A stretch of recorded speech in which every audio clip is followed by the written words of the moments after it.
Nu står jeg så i Årets Landsby 2013. Det er ikke helt tilfældigt, det er Hesnæs, der blev Årets Landsby.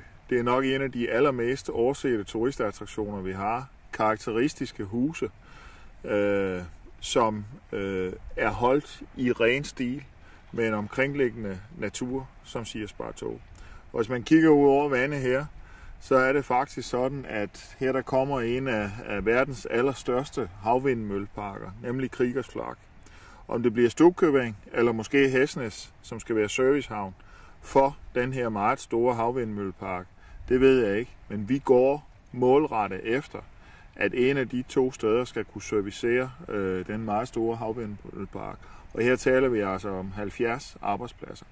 Så kære venner, kig godt efter Hesnæs, fordi det, de har gjort her, det er et eksempel til efterfølgelse.